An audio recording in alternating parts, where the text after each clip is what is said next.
Hello friends, welcome back to UGC plugin. हम cover कर रहे हैं अमेरिकन लिटरेचर के इम्पॉर्टेंट कॉन्सेप्ट्स। लास्ट लेक्चर में हमने डिस्कस किया था अमेरिकन लिटरेचर से ही अमेरिकन ड्रीम, प्यूरिटनिज्म एंड हमने इसके साथ साथ डिस्कस किया था अमेरिकन रेनेसां। सो तीनों ही बहुत इंपॉर्टेंट कॉन्सेप्ट्स थे। आज हम कवर करेंगे कुछ और इम्पॉर्टेंट कॉन्सेप्ट्स जैसे lost generation, Harlem renaissance, beat generation. तो ये 3 टॉपिक तो करेंगे। इसके अलावा naturalism, realism, post modernism, gothic elements in American literature या शॉर्ट स्टोरीज, जैज एज, ये सारे भी बहुत इंपॉर्टेंट कॉन्सेप्ट्स हैं। इन सारे इंपॉर्टेंट कॉन्सेप्ट्स को मैंने क्वेश्चन फॉर्म में आपको हमारी एप्लीकेशन पर प्रोवाइड किया हुआ है। आप एक बार जरूर से जरूर उसको रीड करना, क्योंकि अगर इन कॉन्सेप्ट्स के बारे में आपको कुछ भी पता होगा और इनमें से अगर क्वेश्चन आता है तो आप बना के लिख पाओगे एटलीस्ट। अगर आपको कॉन्सेप्ट ही नहीं पता होगा कि अमेरिकन रेनेसां है क्या, या हार्लेम रेनेसां क्या है, कब शुरू हुआ, क्यों शुरू हुआ, या लोस्ट जनरेशन क्या है, या जैज एज किसको कहते हैं। सो अमेरिकन लिटरेचर वैसे तो आसान है, बट ये कुछ कॉन्सेप्ट्स हैं जिसको हमें ध्यान देना पड़ेगा कि नेचुरलिज्म क्या है, वो कैसे जो है रेनेसां के टाइम पर जो है उसका क्या इम्पैक्ट हुआ, रियलिज्म कौन सा मूवमेंट था, या पोस्ट मॉडर्निज्म है वो कौन सा मूवमेंट है।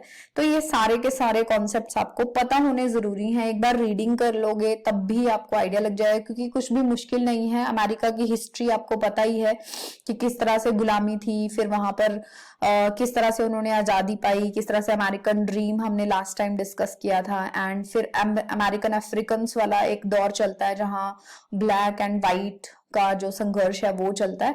तो उसी दौरान जब वर्ल्ड वॉर हुई, वर्ल्ड वॉर के बाद पूरी दुनिया के ऊपर इम्पैक्ट हुआ, तो अमेरिका के ऊपर कैसे इम्पैक्ट हुआ, तो ये सारी चीजें इन कॉन्सेप्ट्स में कवर होती हैं। एंड मेन राइटर्स के नेम्स, उनके मेन वर्क्स भी मैंने क्वेश्चंस में डाले हैं, तो आपको वहां से भी एक आइडिया हो जाता है कि मुझे कौन कौन से वर्क्स पढ़ने जरूरी हैं।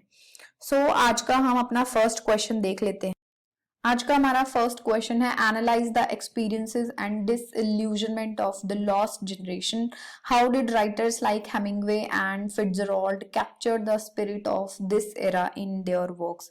सो लॉस्ट जनरेशन एक बहुत इंपॉर्टेंट कॉन्सेप्ट है। लॉस्ट जनरेशन जो टर्म है वो आपको पता होनी चाहिए। लॉस्ट जनरेशन एक टर्म है जो गर्ट्रूड स्टेन नाम के ऑथर ने इसको कॉइन किया था, तो ये नाम इंपॉर्टेंट है। खैर अभी ऑब्जेक्टिव टाइप क्वेश्चंस नहीं है, ऑब्जेक्टिव टाइप में पूछ लिया जाता है, बट हमें फिर भी लॉस्ट जनरेशन कैसे शुरू हुआ, किसने शुरू किया, ये पता होना चाहिए। ये ऐसे राइटर्स के लिए यूज किया गया था जो वर्ल्ड वॉर के दौरान लिख रहे थे। सो वर्ल्ड वॉर फर्स्ट के दौरान जो लोग लिख रहे थे, वर्ल्ड वॉर का जो बैड इम्पैक्ट जो हुआ लोगों के ऊपर, और इन ऑथर्स ने उस चीज को एक्सपीरियंस किया और उन्हीं एक्सपीरियंसेस को इन्होंने अपनी राइटिंग्स में लिखना शुरू किया।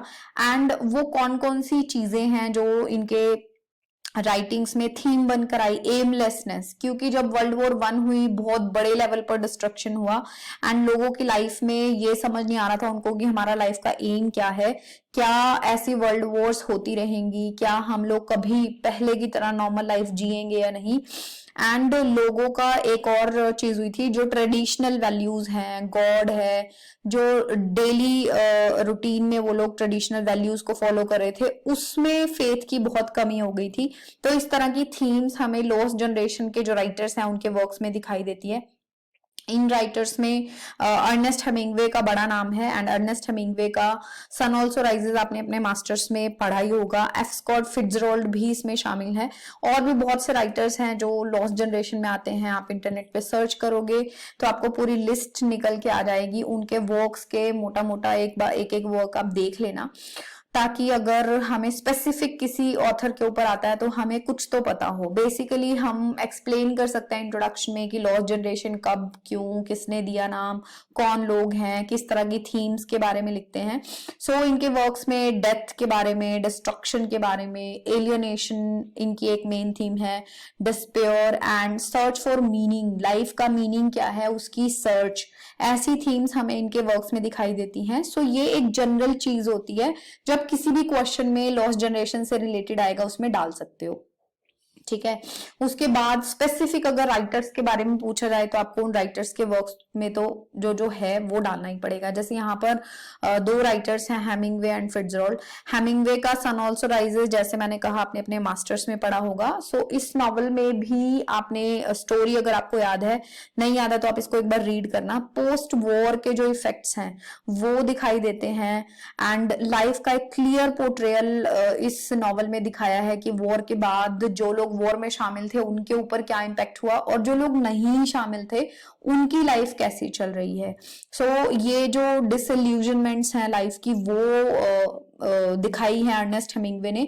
इसी तरह से फिट्जरोल्ड ने ग्रेट गैट्सबी लिखा है। कल भी हमने इसको डिस्कस किया था अमेरिकन ड्रीम के टाइम पर। सो अमेरिकन ड्रीम की होलोनेस यहां से शुरू होती है वर्ल्ड वॉर 1 के बाद से। सो ये जो होलोनेस है, खालीपन है अमेरिकन ड्रीम का, एंड सोशल स्टेटस के लिए जो यूथ है वो पैसे के पीछे भागने लगता है, उसकी वजह से जो लाइफ का मीनिंग लॉस्ट हो रहा है, वो सारी चीजें इन्होंने अपने नॉवल में ग्रेट गैट्सबी के कैरेक्टर के थ्रू दिखाया है। सो इस तरह से आप एग्जांपल्स दे सकते हो हेमिंगवे के सन ऑल्सो राइजेस का, फिट्जरोल्ड के ग्रेट गैट्सबी का, या बाकी के जो लॉस्ट जनरेशन के ऑथर्स हैं उनका एक एक नॉवल एटलीस्ट पता होना चाहिए, उसके नाम आप कंक्लूजन में दे सकते हो।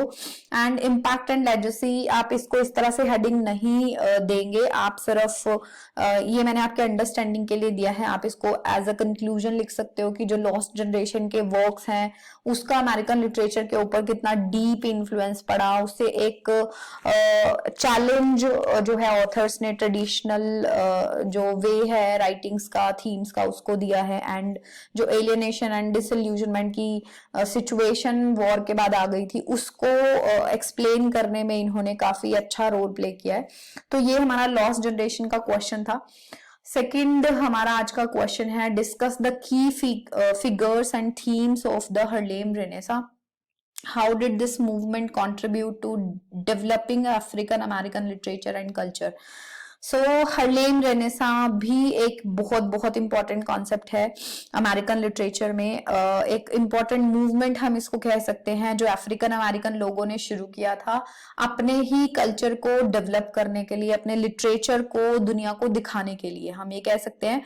जैसे जब इंडिया अंग्रेजों का गुलाम था तो इंडिया के लोग जो हैं वो गोरे नहीं हैं, ब्राउन कलर के थे, ब्लैक भी नहीं कह सकते, विटिश कलर के, बट जो अंग्रेज हैं वो उनको काफी नीचा दिखाते थे। यही सिचुएशन अमेरिका में अफ्रीकन लोगों के साथ थी। जो अफ्रीकन अमेरिकन लोग रहते थे उनका कलर जो है वो ब्लैक था, जिसकी वजह से उनके साथ बहुत ज्यादा डिस्क्रिमिनेशन होता था। तो उस डिस्क्रिमिनेशन से उनके जो मन है उनको बहुत ज्यादा चोट लगी थी। उसको अपलिफ्ट करने के लिए हार्लेम रेनेसांस शुरू हुआ था एंड इस मूवमेंट के थ्रू सारे ब्लैक्स को एक हिम्मत मिली थी। सो हार्लेम रेनेसा है क्या? 1920s में न्यूयॉर्क सिटी में एक हार्लेम नाम की जगह है, यहां से ये रेनेसा शुरू हुआ था, पुनर्जागरण शुरू हुआ था ब्लैक लोगों का।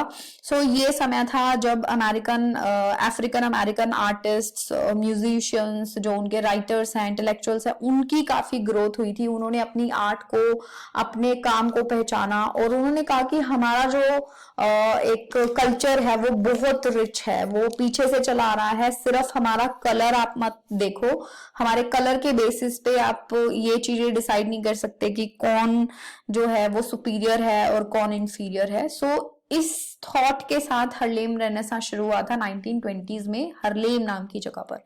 सो ये एक बेसिक इंट्रोडक्शन हो गया। इस रेनेसां से जुड़े हुए 3 बड़े नाम हैं, Langston Hughes, Zora Neale Hurston and James Weldon Johnson. So इन तीनों के नाम आपको याद रखने हैं हार्लेम रेनेसां में। इन ऑथर्स ने अपनी पोइट्री और नॉवेल्स के थ्रू ब्लैक कल्चर की डाइवर्सिटी एंड रिचनेस को लोगों के रूबरू कराया, लोगों को बताया कि जो ब्लैक्स हैं उनके कल्चर में कितनी ज्यादा रिचनेस है। जैसे लैंगस्टन ह्यू ने लिखा है आई टू सिंग अमेरिका, कि मैं बेशक ब्लैक हूं पर मैं भी अमेरिका का ही हिस्सा हूं।